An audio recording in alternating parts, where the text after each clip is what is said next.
The Yugoslav Wars.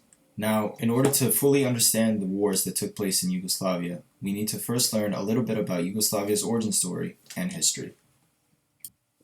It all started in 1918 when the South Slavic people of the Austro-Hungarian Empire gained their independence and formed a country for themselves known as the Kingdom of Yugoslavia. Yugoslavia translates to Land of the South Slavs and is located in southeastern Europe. It was then taken over by the Axis powers in 1941 during World War II, and Axis rule lasted until 1943. Then, in 1943, the partisan resistance led by Josip Broz liberated Yugoslavia from the Axis powers. Josip Broz, or Tito as he was known, was declared president of the newly formed Socialist Federal Republic of Yugoslavia for life.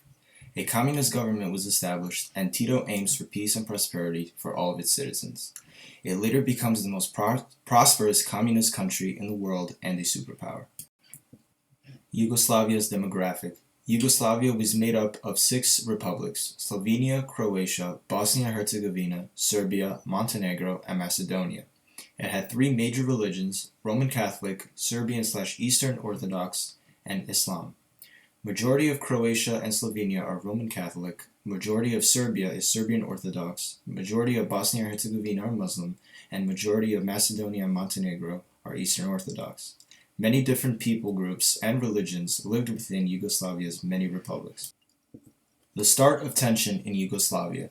The 2 new provinces were formed from Serbia in 1974 known as Kosovo and Vojvodina, with their own political say to appease the minority groups that lived in Serbia and to lessen the majority rule that Serbia had over the country due to the fact that Serbia was the economic and political center for Yugoslavia. All the other republics were fine with this except for Serbia, who did not recognize these new provinces as separate autonomous states and still viewed them as a part of Serbia. Tito then dies in 1980, and soon after his death, tension begins to rise in Yugoslavia. The many ethnic, religious, cultural, and political differences in the country buckled under its own weight, and the republics of Yugoslavia wanted to secede and gain their own independence. Tito's dream of a forever unified Yugoslavia crumbles. The start of war. The autonomous states of Kosovo and Vojvodina were now looking to be their own independent countries from not just Yugoslavia, but from Serbia as well. The president of Serbia, Slobodan Milosevic, wanted to restore the pre-1974 Serbia to make it whole again and to take back control of the many Albanian Muslim minorities and other minorities that lived in Kosovo and Vojvodina.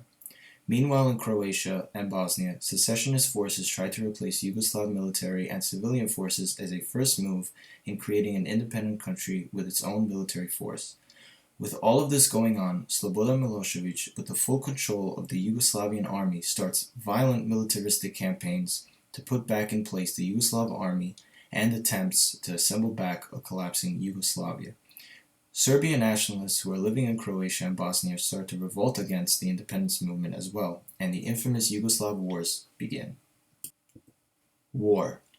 As you can see by the pictures, many cities across the seceding republics were severely bombed by Milosevic's Serbian army, and many war crimes were also committed, such as the ethnic cleansing of over 8,000 Muslims in the town of Srebrenica in Bosnia.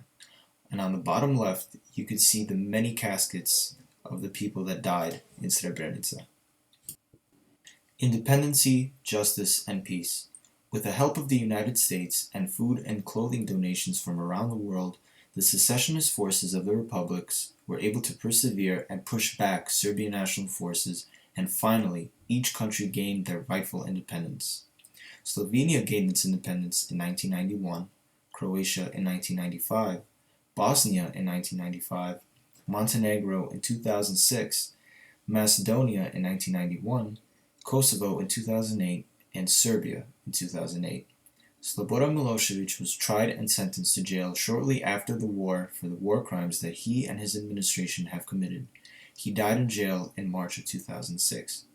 Today, the former republics of Yugoslavia live in peace, and their relations with each other over the many years after the war has only gotten better.